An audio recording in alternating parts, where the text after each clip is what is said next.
Graça e paz. Por essa obra ser muito grande, decidi dividir em uma playlist onde cada vídeo irá falar de um desses 20 grandes homens que deixaram seu legado na história do cristianismo. Deixa seu like e se inscreva para ajudar esse canal a chegar a outras pessoas. Sem mais, bora para o vídeo. Livro Heróis da Fé.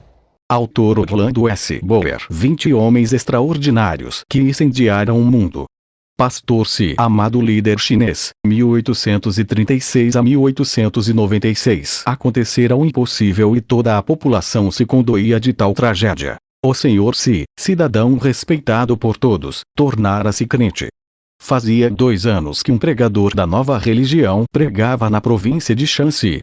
Enquanto se esperava que enredasse alguns dos mais ignorantes, ninguém imaginava que o senhor Si, homem culto, de grande influência entre o povo e destacado adepto de Confúcio, seria o primeiro a ficar enfeitiçado pelos diabos estrangeiros.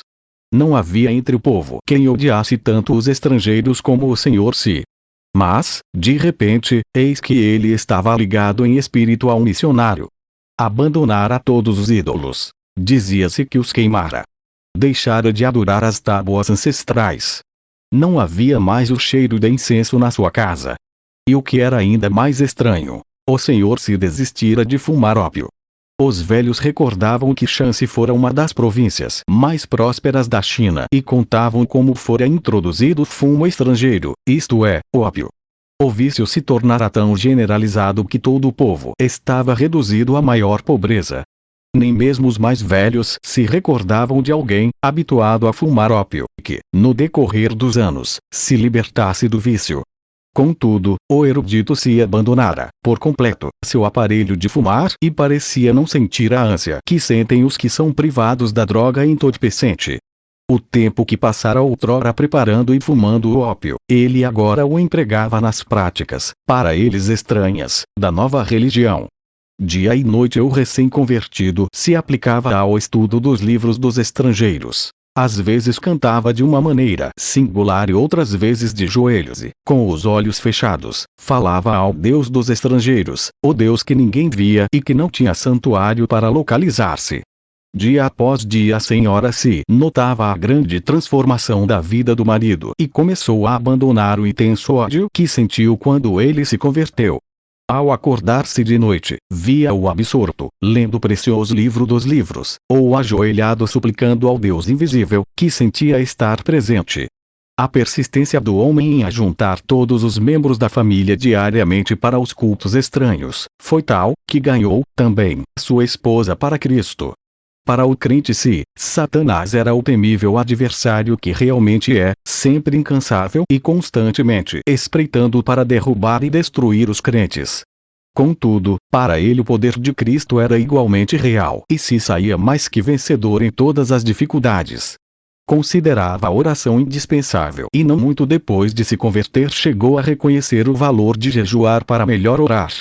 Foi então que aconteceu a coisa menos esperada. A própria natureza da senhora Se parecia mudada. Ao converter-se, tornara-se profundamente alegre e recebia as lições das escrituras avidamente. O marido esperava que breve ela se tornasse uma verdadeira companheira na obra de ganhar almas. Mas, repentinamente, parecia pairar sobre ela uma nuvem do mal.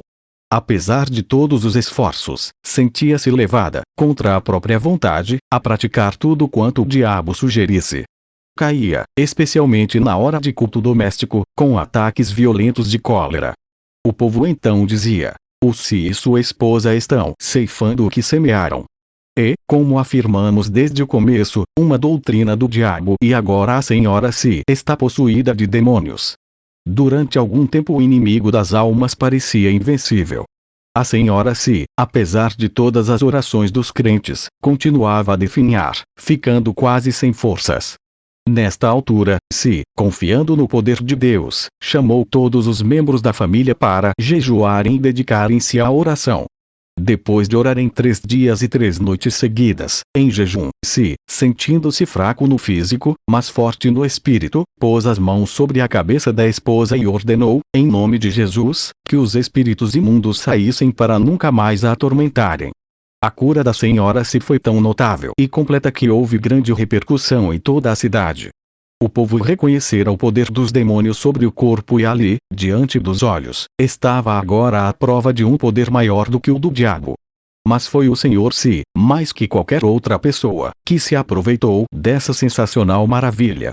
Esforçou-se, desde então, de uma maneira nova, a proclamar o Evangelho e dedicou-se, com crescente fé em Cristo, a orar sob todas as circunstâncias. Assim, de uma maneira simples e natural, se confiava que o Senhor faria o que prometera em Marcos 16, 17, 18. Estes sinais acompanharão aos que crerem. Em meu nome expulsarão demônios. Falarão novas línguas. Pegarão em serpentes. E, se beberem alguma coisa mortífera, não lhes fará dano algum. E porão as mãos sobre os enfermos, e estes serão curados. Em resposta à oração desse humilde crente, o Senhor cooperava com ele e confirmava a palavra com sinais como em Samaria, Lida, e outros lugares nos tempos dos apóstolos. E, como os tempos antigos, homens e mulheres, ao verem o poder de Deus, convertiam-se ao Senhor.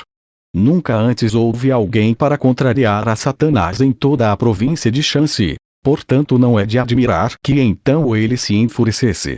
Isso também foi como nos tempos antigos.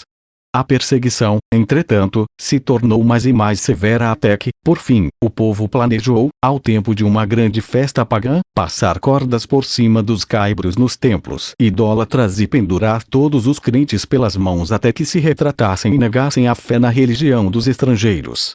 Ora, se era tão prático como espiritual e levou o caso ao conhecimento das autoridades. Era novato na fé e não conhecia bem trechos das Escrituras como estes. Não resistais ao mal e minha é a vingança, eu recompensarei, diz o Senhor.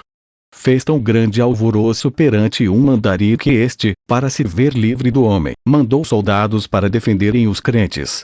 A perseguição, por isso, fracassou. O povo, assombrado da religião dos estrangeiros, submeteu-se, e grandes multidões afluíram aos cultos. Contudo, se, com o passar do tempo, sentia-se descontente, os crentes não se desenvolviam como ele esperava. As pequenas igrejas, apesar de todos os seus esforços para alimentá-las, não cresciam e, com qualquer perturbação, grande número de crentes se desviava da fé. O seguinte, que se encontra entre os seus próprios escritos, mostra como, nesse tempo, viu seu erro e se deu à oração. Por causa das investidas de Satanás, dormimos, eu e minha esposa, durante o espaço de 3 anos, com a roupa que vestíamos de dia, a fim de melhor podermos vigiar e orar. Às vezes, num lugar solitário, passávamos toda orando e o Espírito Santo descia sobre nós, sempre cuidávamos de pensar, falar e nos comportar de modo a agradar ao Senhor, mas então reconhecíamos como nunca, a nossa fraqueza. Que de fato não éramos coisa alguma, e nos esforçávamos para saber a vontade de Deus. Não há maior prova, talvez, de verdadeira conversão do que a influência sobre o próximo. Depois de se procurar estar mais perto do Senhor, foi eleito chefe pelo povo do vilarejo onde morava, cargo que recusou de início porque não podia participar dos ritos no templo pagão. Mas esse fato foi previsto pelo povo, de modo que insistiram para que aceitasse a magistratura, com a condição de ficar desobrigado de quaisquer solenidades que diziam respeito aos deuses. E somente ele nos mandar e nós faremos, dizia a multidão. Porém, quando se recusou, a não ser que o povo cessasse todas as cerimônias pagas e fechasse o seu templo, todos voltaram para casa. Grande foi, pois, a surpresa quando, alguns dias depois, o povo voltou e concordou em fechar o templo. O erudito se era o único entre eles liberto do ópio e capacitado para chefiar o povo. O fervoroso crente, então, assumiu o cargo, como um serviço a ser feito perante o Senhor. Houve boa safra, bom êxito na parte financeira e prevaleceram a paz e o contentamento. Foi reeleito para o 2º ano e para o 3º. Mas quando reeleito para o 4º ano, recusou o cargo, insistindo em dizer que devia entregar todo o seu tempo na obra de evangelização, obra que aumentara grandemente. Quando o povo o elogiava pela boa maneira como servia a todos, ele respondia, com um sorriso: agora os ídolos por certo já morreram de fome e seria mais econômico se os não ressuscitasseis. Foi uma lição prática e que perdurou por muito tempo. O grande problema que o pastor Si tinha de enfrentar era o da salvação de um povo dado a fumar ópio. Devia haver um meio para libertar os infelizes escravos do desespero indescritível, porque o Filho de Deus veio com o alvo definido de procurar e salvar os perdidos. Enquanto o pastor Si orava sobre esse problema, foi dirigido a converter a sua casa em abrigo e convidou para o ajudar um missionário que tinha um remédio para aliviar a ânsia dos viciados quando privados da droga. No início somente 2 dos interessados tinham a coragem de experimentar o tratamento. Os outros frequentavam o abrigo, dia após dia, para verem o resultado. Por fim, um dos pacientes, agonizante de corpo e mente, acordou os outros à meia-noite. Em resposta à oração, o Senhor, que é o mesmo ontem, hoje e para sempre, o aliviou imediatamente. O gozo do homem que fora liberto era tanto, que um após outro dos mais interessados solicitaram permissão para começarem o tratamento imediatamente. Nessa altura faltou-lhes o remédio importado que usavam para diminuir os sofrimentos dos enfermos.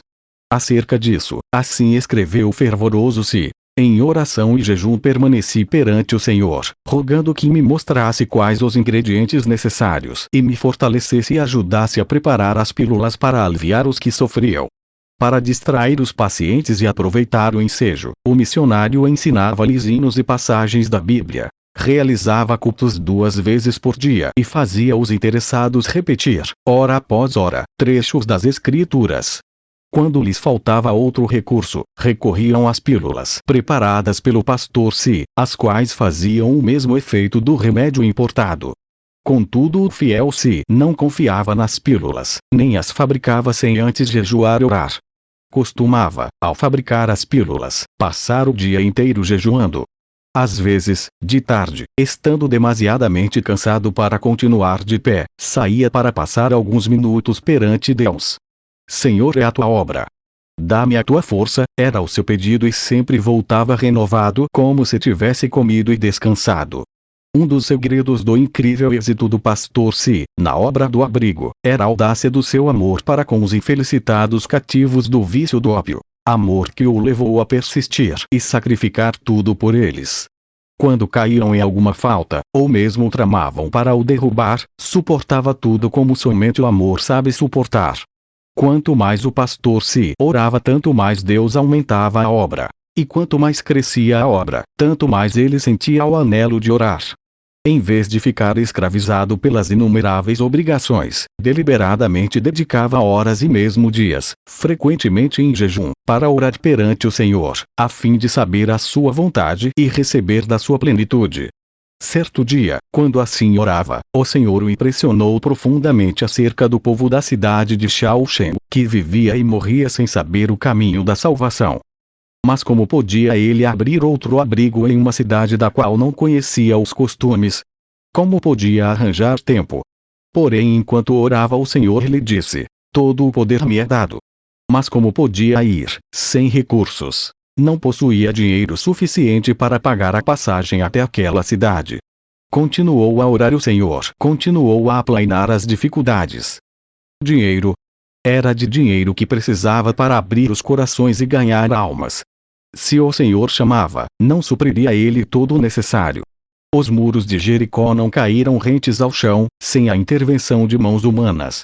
Assim, ao findar o anos de 1884, 5 anos depois da sua conversão, o pastor Si era o dirigente de uma obra que se estendia de Pengetsuen, ao sul de onde morava, até Shaoxing, 60 quilômetros para o norte. Havia então 8 abrigos e um bom número de congregações espalhadas entre eles. Mas o pastor Si não podia conter-se. À distância de um dia de viagem ainda mais ao norte, estava a grande cidade do Oxal. Constrangido pelo amor de Deus, suplicava ao Senhor que o usasse para abrir a obra ali. Todos os dias orava insistentemente por Oxal, no culto doméstico. Por fim, a senhora Si não mais se conteve e perguntou: já oramos durante tanto tempo, será que agora não convém agir? Por certo, se tivéssemos dinheiro, respondeu seu marido. No dia seguinte, o pastor Si, no culto doméstico, orou como de costume. Ao findar o culto, a esposa, em vez de retirar-se, avançou e colocou um pacotinho sobre a mesa, dizendo: acho que o Senhor já respondeu às nossas súplicas. Admirado e ignorando o que ela queria fazer, com aquele gesto, tomou o pacote da mesa. Continha algo pesado, embrulhado em várias tiras de papel, e dentro do papel um lenço. Ao abrir o lenço, encontrou os objetos mais prezados por uma senhora chinesa. Anéis, pulseiras, brincos, grampos de ouro e de prata, objetos que lhe foram presenteados quando se casaram. Com os olhos cheios de lágrimas, ele olhou para a esposa, notando, pela primeira vez, a diferença na sua aparência, sem os enfeites usados pelas mulheres casadas. Não havia mais aliança no dedo. Em vez dos enfeites de prata nos cabelos, viam-se as trancas seguras por fios de barbante.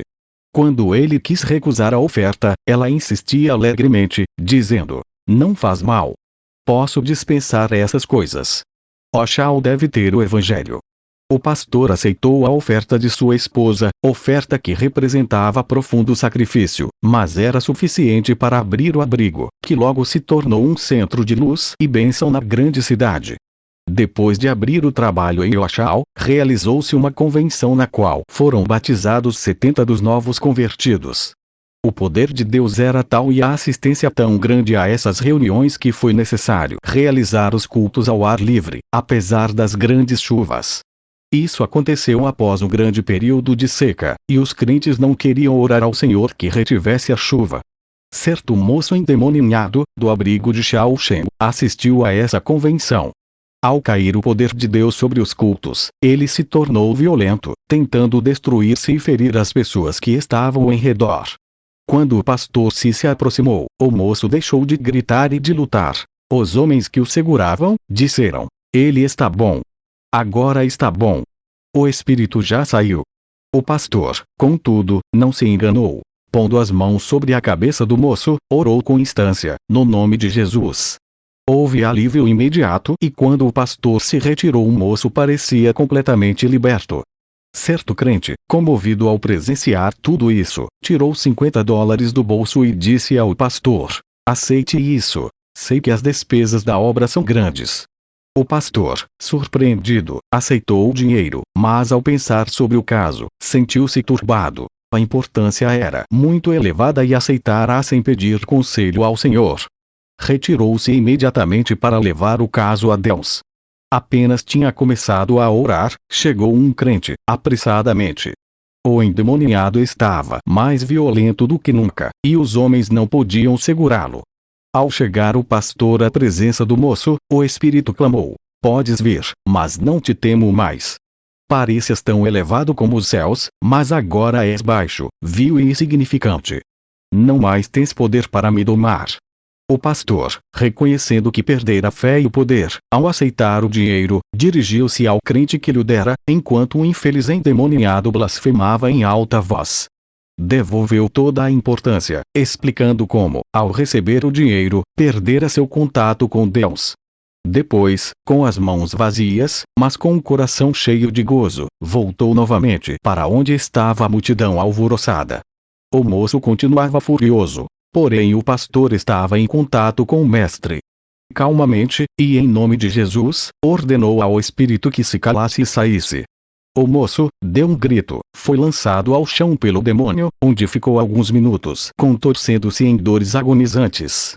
Então se levantou, com o corpo abatido, mas completamente liberto do espírito maligno.